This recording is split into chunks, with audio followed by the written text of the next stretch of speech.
Hola, bienvenidos a la 9ª clase de nuestro curso de Judeofobia y hoy nos vamos a concentrar en un término que no es mío, es de Lucy Davidovich, la gran historiadora del Holocausto o Shoah, y ella llamó las perversiones del Holocausto a todas aquellas tergiversaciones que en general ponemos bajo un título único que las abarca todas y es negacionismo.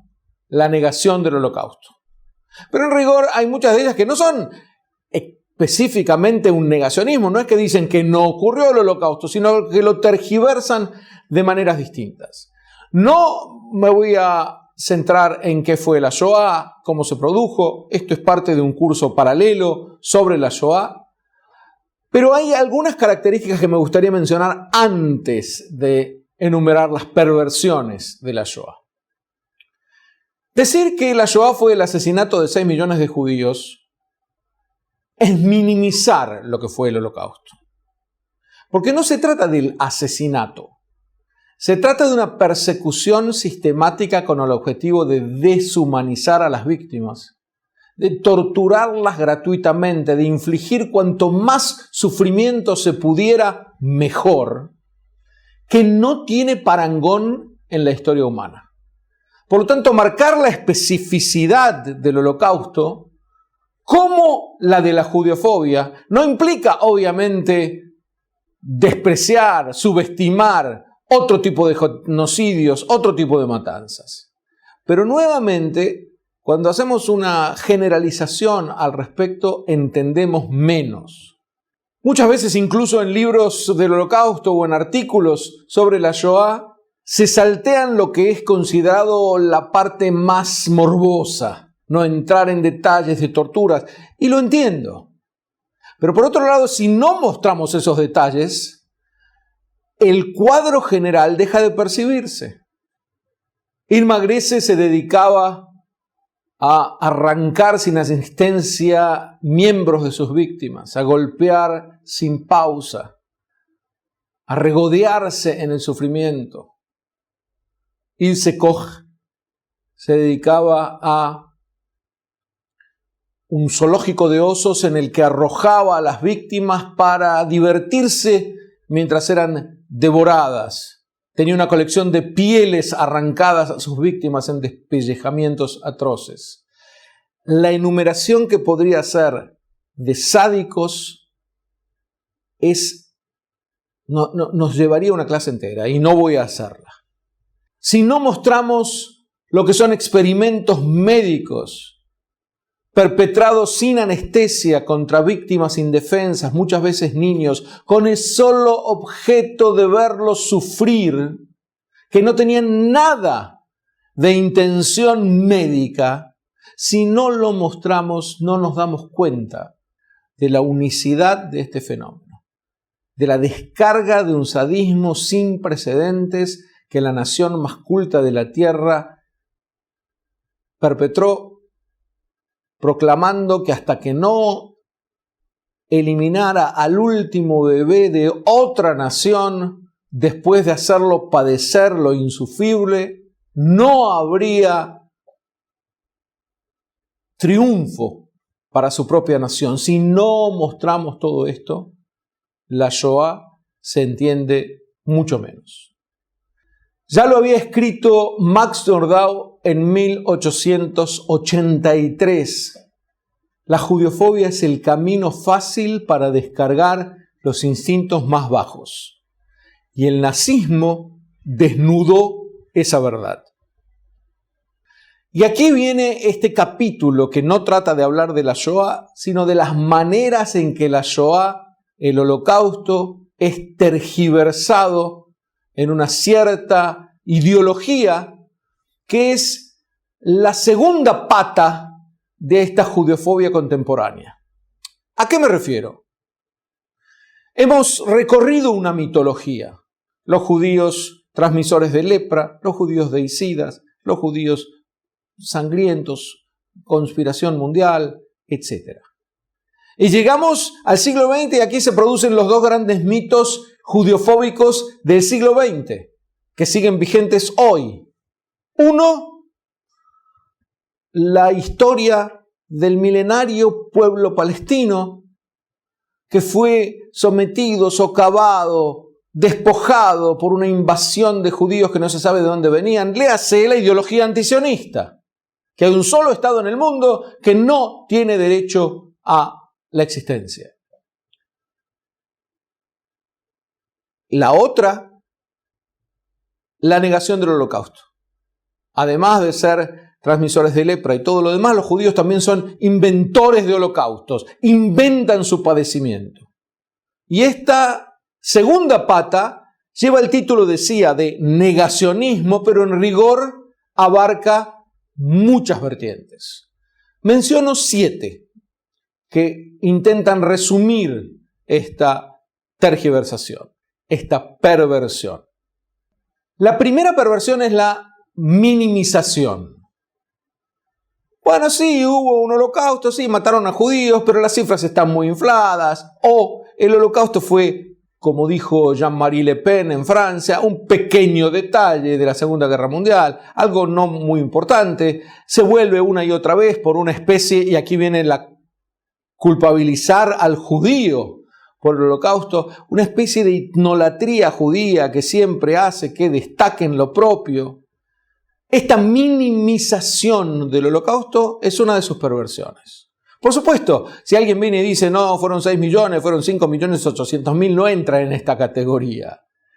El que entra en esta categoría es el que no es un historiador y viene simplemente a cuestionar el evento probablemente del que más registro histórico se tiene.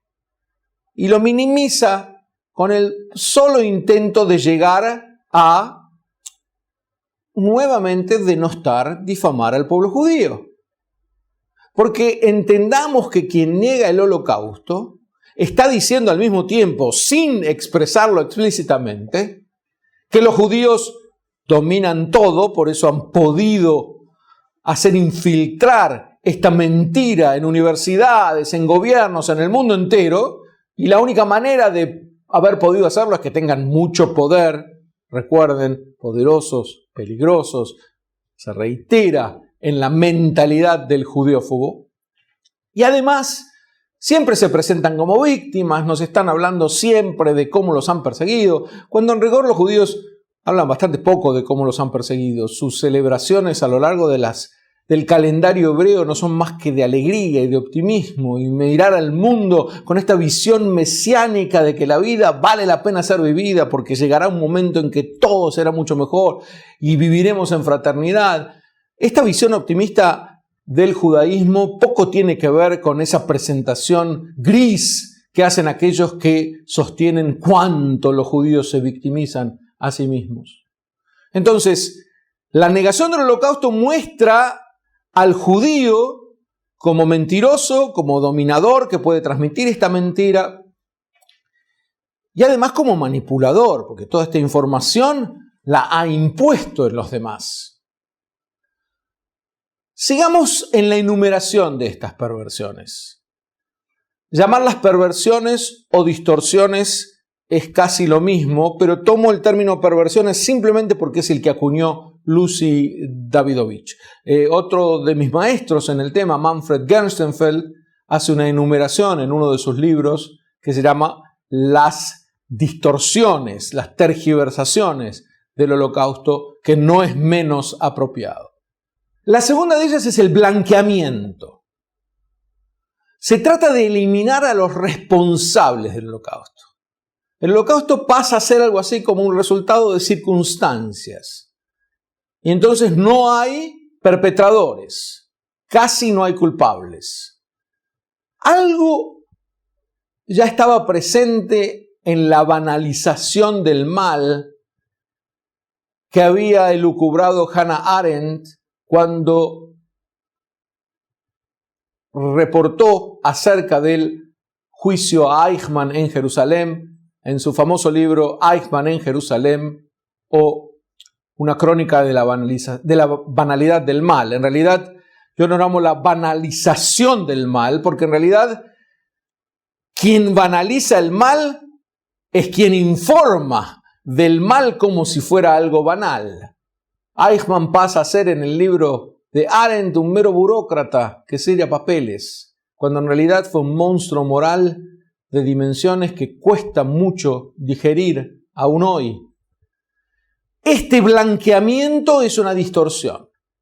El Holocausto no fue perpetrado por circunstancias, tuvo responsables, y estos responsables merecerían castigo, y si nunca fueron castigados, deberían aún hoy en día ser señalados como los culpables del peor genocidio cometido jamás en la historia humana. La tercera distorsión que quiero mencionar es la desjudaización. Y consiste en presentar al Holocausto como si fuera una matanza de mucha gente, en donde los judíos no tuvieron un rol en particular.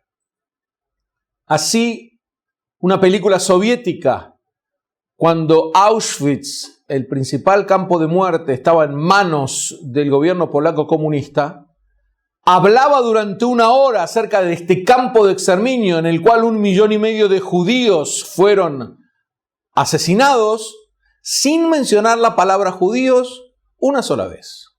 Los nazis habían cometido crímenes contra checos, contra eslovacos, contra eslovenios, contra griegos, contra búlgaros, contra polacos, etcétera, etcétera, etcétera. Y en ningún momento se decía que el motivo por el cual los perseguían y mataban era que eran judíos. Esta desjudaización, aún si mantiene las cifras incólumes, sigue siendo una forma de distorsión. Una cuarta que quiero señalar es la inversión. Los judíos pasan a ser culpables del Holocausto. Uno de los grandes historiadores, tal vez el primero de los grandes historiadores del Holocausto, Roald Hilberg, comete ese error. Porque en su libro plantea algo así como que la pasividad judía frente al perpetrador casi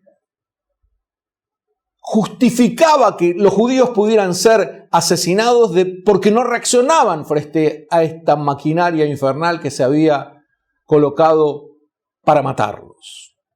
En rigor, juzgar a las víctimas del Holocausto es un acto de verdadera arrogancia. Cuando uno dice, pero ¿y por qué no se rebelaron en esas condiciones? Salteando que estaban famélicos, enfermos, víctimas del frío más atroz, del cansancio insuperable, de la humillación constante. Cuando los judíos llegaron a los campos de la muerte, ya estaban deshumanizados.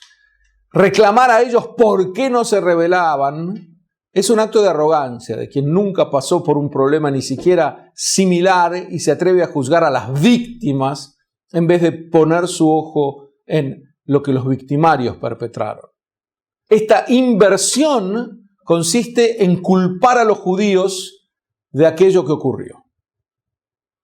Otra de las tergiversaciones de la Shoah es la llamada el equiparacionismo.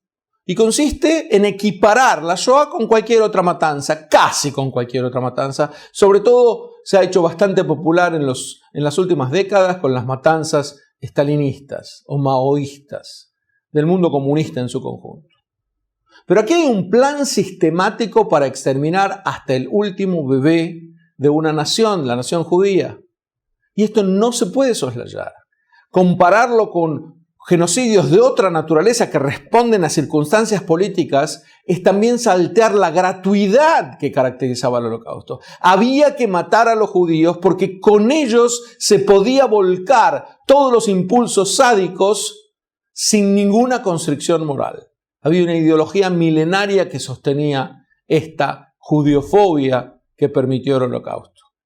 Digamos en este momento que todas las grandes ideologías europeas, todas las grandes naciones europeas habían sido impregnadas por una judiofobia que nos permite decir que aun cuando todas ellas se habrían opuesto a la Shoah, fueron las que le abrieron el canal para que esta Shoah pudiera explotar a mediados del siglo XX.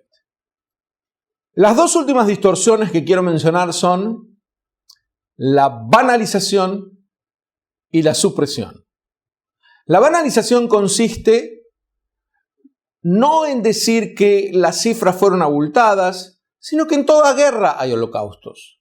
Y que no hay ningún motivo por el cual darle un estatus especial al cometido en la Segunda Guerra Mundial. Después de todo, los rusos cometieron un holocausto en Afganistán, y los franceses en Argelia, y los norteamericanos en Vietnam, y los vietnamitas en Camboya, y cada pueblo que está en guerra comete un holocausto contra otro. Esto, por supuesto, que es una mentira patética. En algunas guerras hay genocidios. En una sola hubo un holocausto con toda su singularidad, que es lo que estamos intentando mostrar.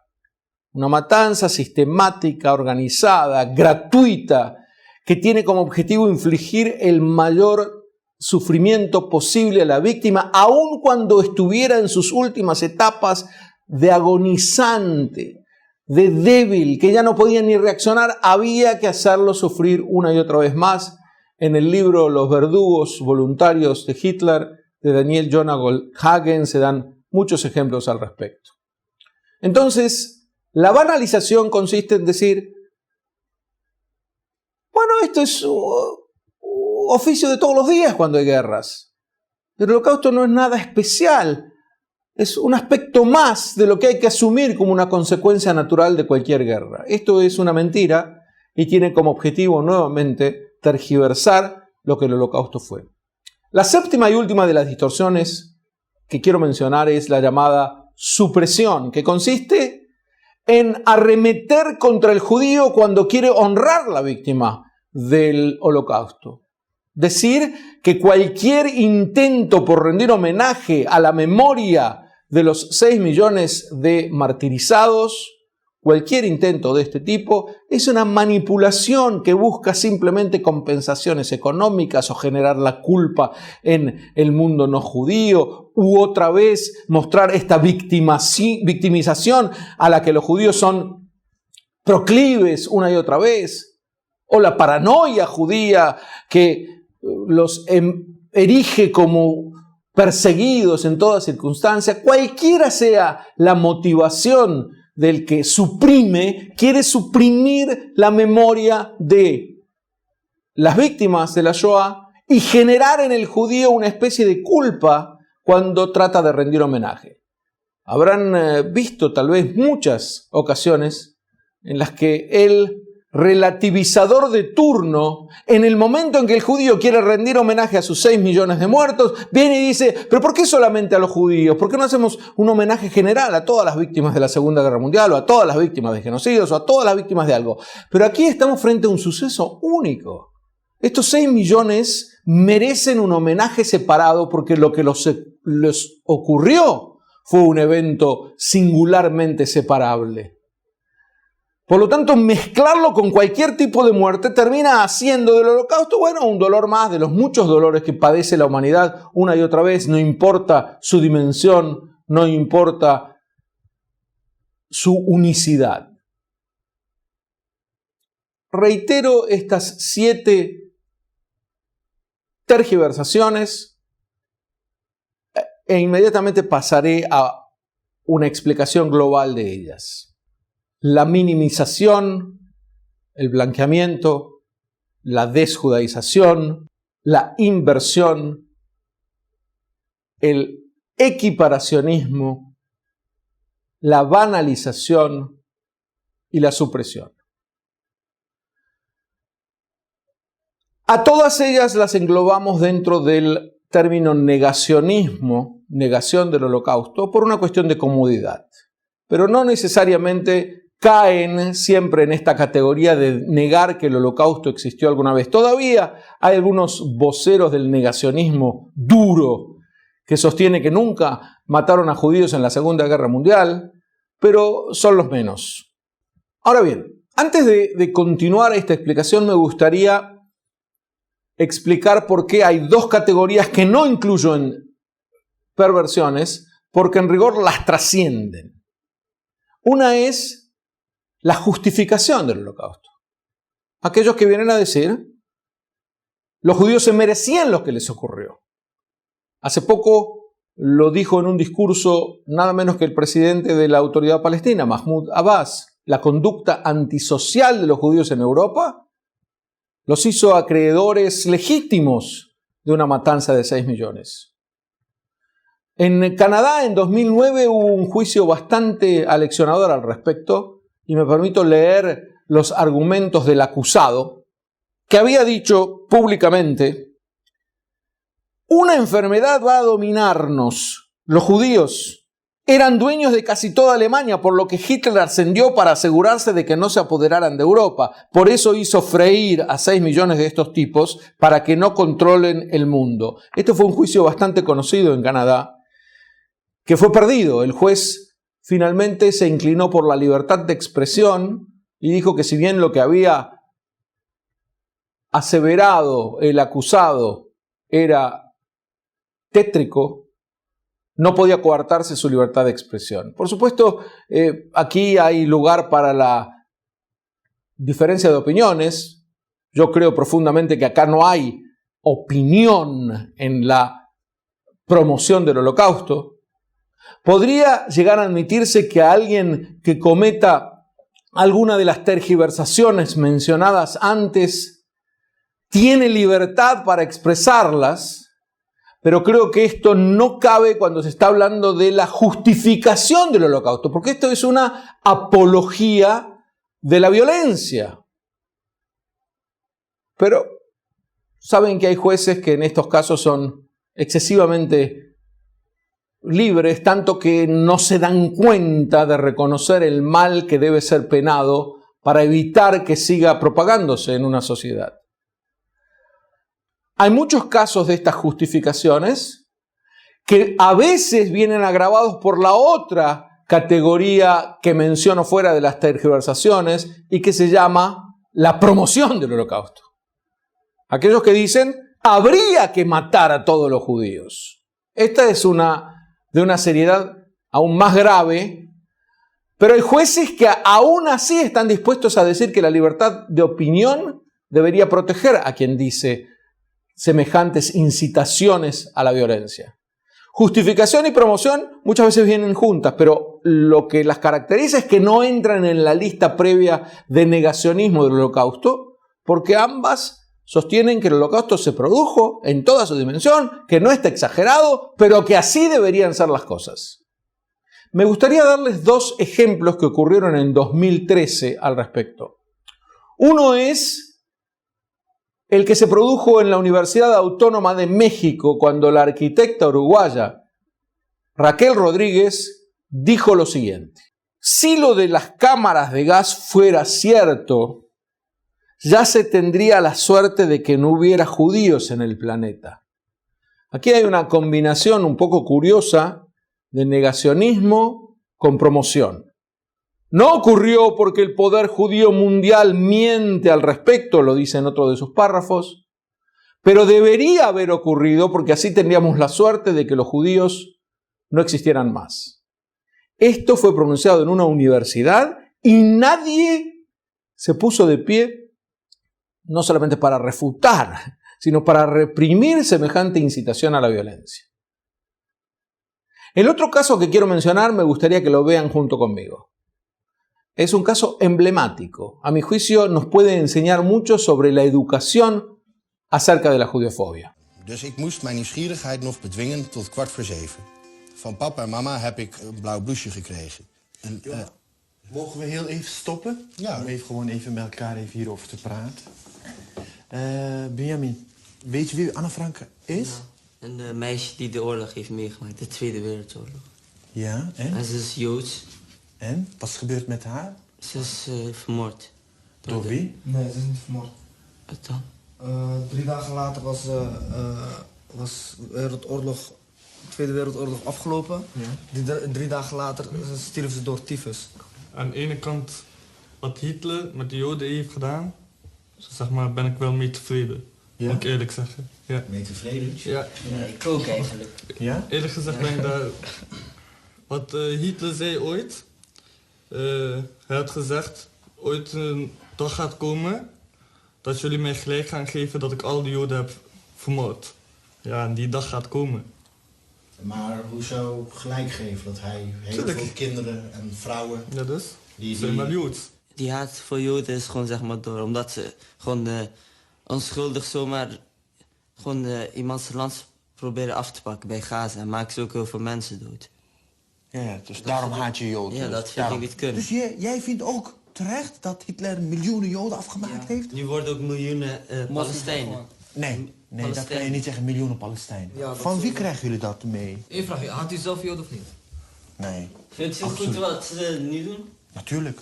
Goed. Dus Nee, met Gaza, Gaza. met Gaza. Maar nee, dat heeft niks met Jodendom te maken. Jawel. Nee, dat heeft met wereldpolitiek te maken. Wie zijn het dan? Nou, er zijn ook heel veel Joden gewoon die tegen de politiek van Israël zijn. Heel veel Joden. Wat mij betreft kon Hitler best wel alle Joden meteen afslachten. Dus Maar weten jullie ook dat er veel meer groepen mee mochten? Niet alleen de Joden. Ja.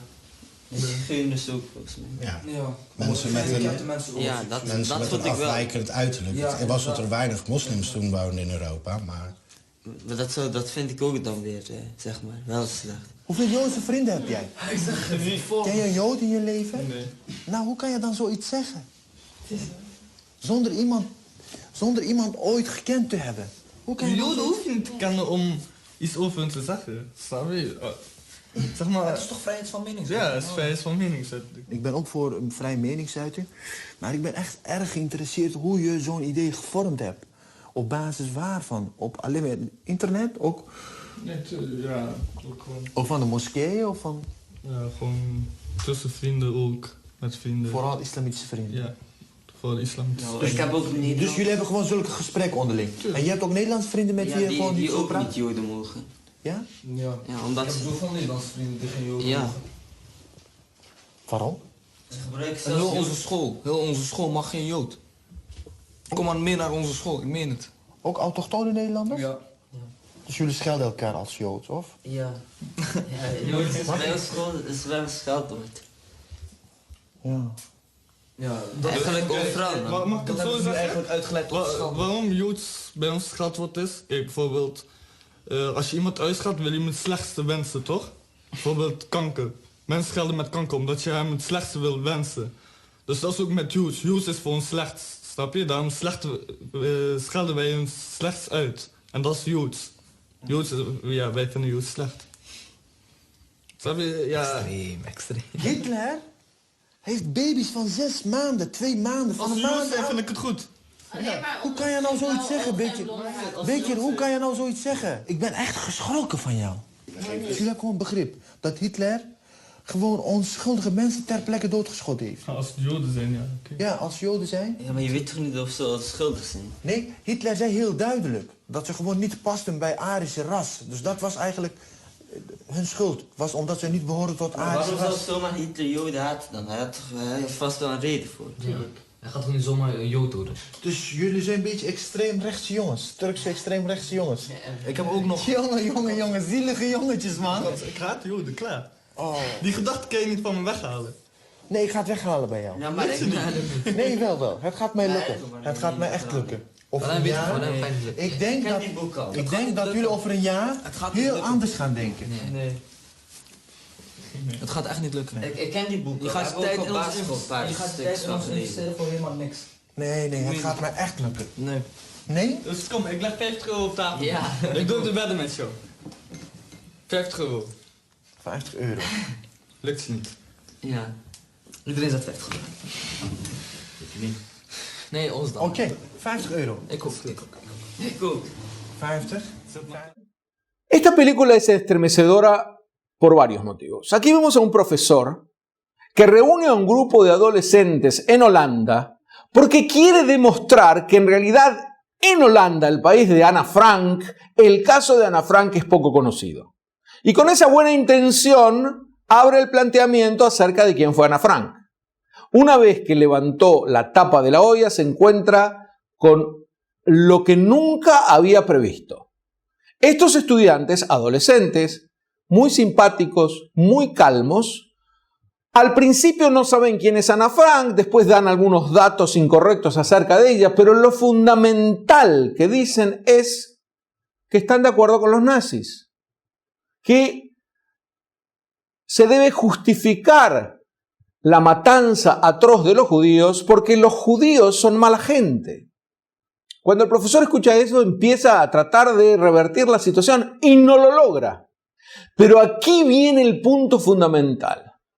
La peor judeofobia pronunciada en este pequeño film en cuanto a las consecuencias gravísimas que tiene, no es lo que dicen estos adolescentes, sino el modo ingenuo, rayano en la culpa con el que el profesor responde.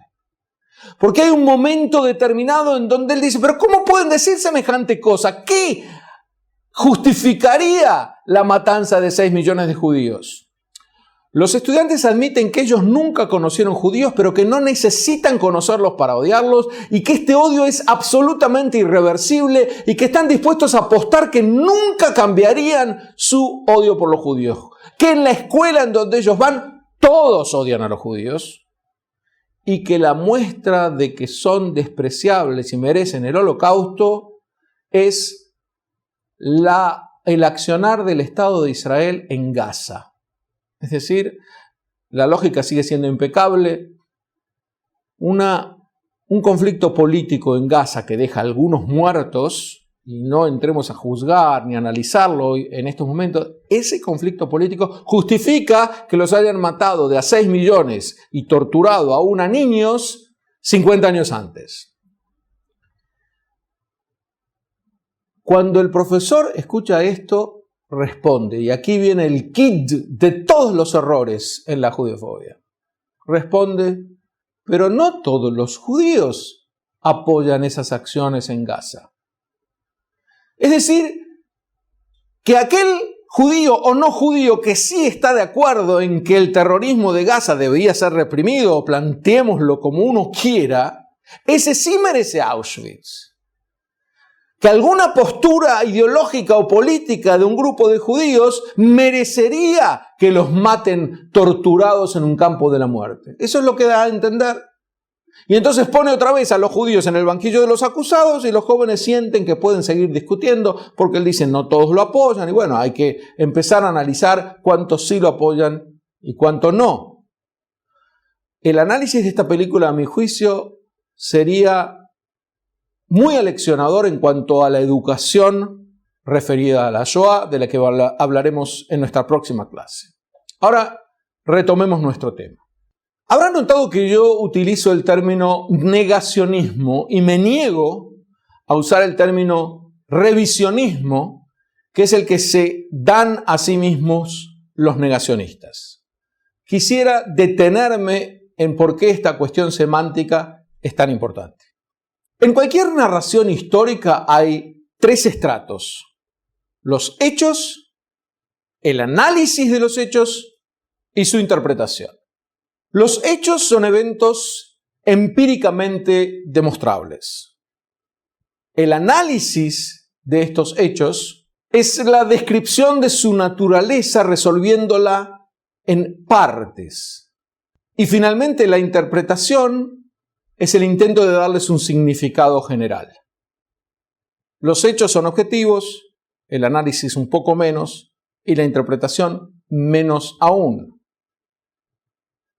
En toda narrativa historiográfica aparece una escuela revisionista que intenta dar una interpretación distinta a los hechos que los historiadores consensuadamente muestran como eventos empíricamente demostrables. ¿Qué quiere decir una escuela revisionista? Una que diga que no se ha puesto el énfasis suficiente al analizar los hechos en el rol que tuvo en tal o cual revolución, tal o cual sector, o que no se ha puesto el énfasis necesario en algunos factores que influyeron en un momento. Los revisionistas entre los historiadores tratan de crear escuela para que en algún momento se transforme en la historia más aceptada de las demás. Pero parten siempre de los hechos y después pasan al análisis y a su interpretación. Los negacionistas del Holocausto, en claro contraste, parten de la absurda aseveración de que nunca ocurrió el Holocausto o alguna de las tergiversaciones que mencioné antes, y después, en retrospectiva, hacen un análisis para corroborar la aseveración que hicieron desde el comienzo. Es decir, llegaron primero a la conclusión deseada y después construyen una máquina de eventos que pudieran llegar a explicar cómo la interpretación que ellos han hecho es la verdadera. Ahora, como los hechos nunca concuerdan con su suposición original, en vez de refutar hechos, tienen que descalificar al cuadro en su conjunto. Y lo hacen de un modo que más o menos intentaré explicar. Generan la idea de una conspiración judía que ha arrasado con todas las evidencias y que ha permitido generar un cuadro que no es el real, a pesar de las evidencias que surgen una y otra vez. Que los nazis tenían un plan de exterminar a los judíos, que en buena medida lo consumaron y que han quedado interminables testimonios y evidencias de que esto ha ocurrido. Entonces, necesitan borrar un cuadro general por medio de sostener, primero, que todos los sobrevivientes mienten, incluso cuando las aseveraciones de estos sobrevivientes están verificadas en documentos o en otro tipo de pruebas al alcance de la mano de quien quiera revisarlas. Segundo, que toda admisión por parte de los perpetradores es una mentira orquestada que fue obtenida por la fuerza, por la tortura o debido al miedo que estos perpetradores sintieron. En tercer lugar, que todos los documentos que dejaron los nazis fueron falsificados, que todas las fotos son falsas. Y finalmente, que todas las palabras que emitieron los nazis y que explican o muestran en el Holocausto tienen un significado distinto del que tienen estas palabras habitualmente. Todo eso en conjunto es la batería que usa el negacionista para, desde su conclusión, refutar todo lo que viene detrás y llamarse pomposamente revisionista cuando en realidad ninguno de ellos es un verdadero historiador. Algunos tienen doctorados, pero en ingeniería, en literatura. El único que se aproximaba un poco a ser historiador, en realidad era un cronista militar, era David Irving, que escribe su libro La guerra de Hitler, un volumen de centenares de páginas en donde trata de demostrar que sí, existió el Holocausto, pero Hitler nunca se enteró. Sí, mataban a judíos, pero eran escalas menores dentro de los nazis. O era la población que, harta frente a las manipulaciones y a la conducta antisocial de los judíos, emprendió esta caza para matarlos, pero que en realidad el Führer era casi un amigo de los judíos, así lo plantea Irving. Uno se puede preguntar, ¿con qué objetivo uno puede tratar de blanquear la figura de Hitler si no lo acompaña con una negación general del Holocausto? Y la respuesta es que cuando uno saca una piedra tan importante del edificio, el edificio entero empieza a caer. Si llega el lector de Irving a convencerse de que Hitler no sabía lo que estaba ocurriendo y que nunca se enteró de que mataban judíos, puede empezar a dudar del Holocausto en su conjunto. Y ese es su objetivo, porque Irving es un neonazi. Pero ya fue defenestrado en un juicio muy famoso que después fue llevado a película, protagonizado por la historiadora Deborah Lipstadt. Y no me quiero detener más en él. Simplemente digo, los negacionistas no tienen nada que ver con el revisionismo histórico y me permitiría un ejemplo de cómo actúan para que se entienda este mecanismo falsificador. Voy a leer el ejemplo que trae Lucy Davidovich sobre, entre comillas, las pruebas de Irving. Y se trata de una transcripción de una llamada telefónica de Himmler a Heydrich, dos prominentes jerarcas nazis, durante la cual el primero, Himmler, le dice al segundo: transporte de judíos de Berlín no liquidar. Esto es lo que cita este negacionista de Irving. Estas dos líneas son tomadas 2 de un total de 4. Le permite a Irving concluir que Hitler, cuando se enteró de que Himmler tramaba el asesinato de judíos, se apresuró a detenerlo y por ello Himmler obedientemente llamó a Heydrich para que cumpliera la orden de no liquidar. Ahora, la explicación de Irving carece de todo sentido. En primer lugar, porque Himmler siguió matando judíos después de esa fecha. Es extraño que ordenara no liquidar exclusivamente para ese transporte específico. En segundo lugar, si Himmler ocultaba a Hitler que hacía matar judíos, es raro que en este caso específico sí le transmitiera la información. Irving ni siquiera cuenta qué ocurrió finalmente con el referido transporte, si las víctimas regresaron a sus hogares o si de todos modos fueron liquidadas al poco tiempo.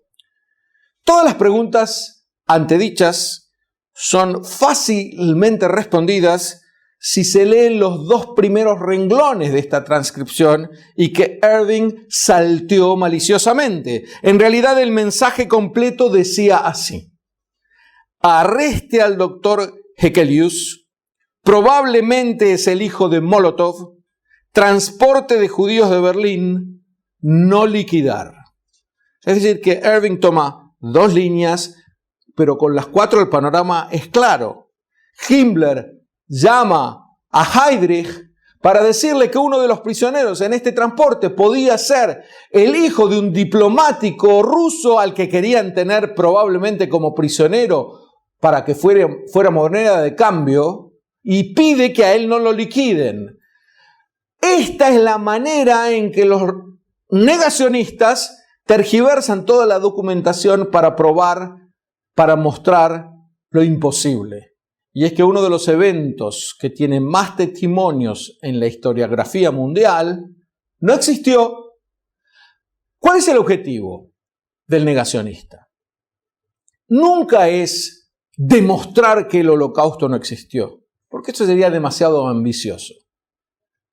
El objetivo del negacionista es demostrar que el negacionismo es una opinión legítima. Y que si alguien enseña el holocausto, todo lo que está haciendo es ejercer una opinión. Y la opinión del negacionista es tan válida como la del historiador que muestra cómo la Shoah sí fue perpetrada. Por lo tanto, nos pone en un dilema muy serio el negacionista, porque si nosotros discutimos con él, refutamos sus argumentos, caemos en las garras de que lo que él dijo fue una opinión y nosotros lo contrabalanceamos con otra opinión. Si no discutimos sus argumentos, bueno, el que calla otorga, parecería ser que aceptamos su opinión como válida. Es difícil saber cómo actuar en cada caso, pero diría que en términos generales el negacionista no se le debe permitir que él ponga la agenda de la discusión. Si el holocausto existió o no existió, no es materia opinable. En todo caso, la única materia opinable en este contexto es si el negacionista tiene derecho a expresar su judiofobia tan abierta y patentemente, o si su incitación a la violencia, su ataque contra la democracia, su blanqueamiento del nazismo, su apología del delito, son suficientes para que su opinión, entre comillas, su difamación, sea considerada un delito. Este debate sí es legítimo, no el debate si el holocausto tuvo lugar o no tuvo lugar, o cualquiera de las variantes tergiversadoras de lo que el holocausto fue. Me gustaría una palabra agregar acerca de la historia de la negación del holocausto, porque esto también explica un poco cuál es su objetivo judeofóbico. Un rastreo del negacionismo nos lleva al holocausto mismo. En 1942, los nazis crearon el Comando 1005, liderado por Paul Blobel, que tenía como cometido borrar todo rastro de el asesinato de judíos. Al año siguiente, por lo menos 2 cabecillas nazis, Martin Bormann y Heinrich Himmler, prohibieron expresamente que alguien se refiriera abiertamente al asesinato de judíos. Himmler dice, es una página gloriosa en la historia de Alemania, una página que nunca debe ser escrita. Ahora bien, el negacionismo durante la guerra tenía un objetivo fundamental que no tiene nada que ver con el objetivo que tiene después de la guerra.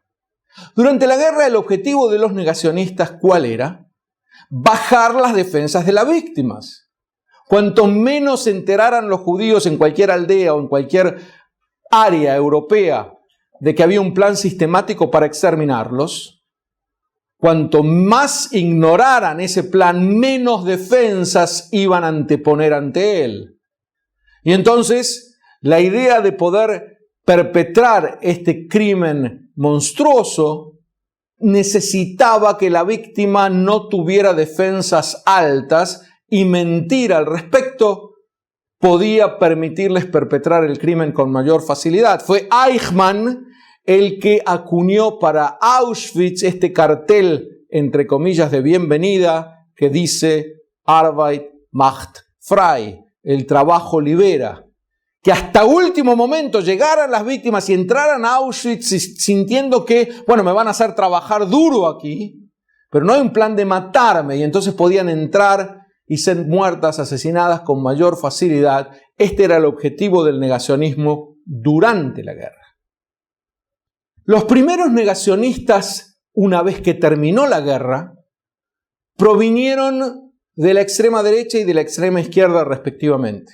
Maurice Bardèche pertenecía a lo que se llamaba la Acción Francesa, un grupo judeofóbico de extrema derecha. El otro, Paul Racinier, pertenecía a un grupo de trotskistas que consideraban al Holocausto, curiosamente, como una mentira stalinista. ¿Cómo explicar esto racionalmente? Olvidémonos, no hay racionalidad en los argumentos judeofóbicos. Un tal Willis Carto, de vieja militancia nazi, fundó en California un pseudo académico instituto para la revisión histórica que publicaba un journal, una revista académica que distribuía gratuitamente entre 10.000 profesores de historia de los Estados Unidos, siempre con el objetivo negacionista de mostrar al Holocausto como una patraña judía y así mostrar a los judíos como paranoicos, dominadores, manipuladores, mentirosos. El objetivo del negacionismo después de la guerra no es el mismo que durante la guerra, ya no es bajar defensas, es blanquear al nazismo, es promover la destrucción de la democracia y es al mismo tiempo, como acabamos de enumerar, injuriar al judío, defenestrarlo, mostrarlo como un individuo no deseable. Es una justificación y una promoción del Holocausto en términos más sutiles. Con todo, debemos estar alertas frente a esta forma de la judeofobia que consiste en tratar de eliminar de la conciencia mundial este evento que patentiza de una manera tan visible la locura a la que la judeofobia finalmente lleva. El objetivo de las tergiversaciones, del negacionismo, finalmente es destruir los derechos humanos, destruir la democracia.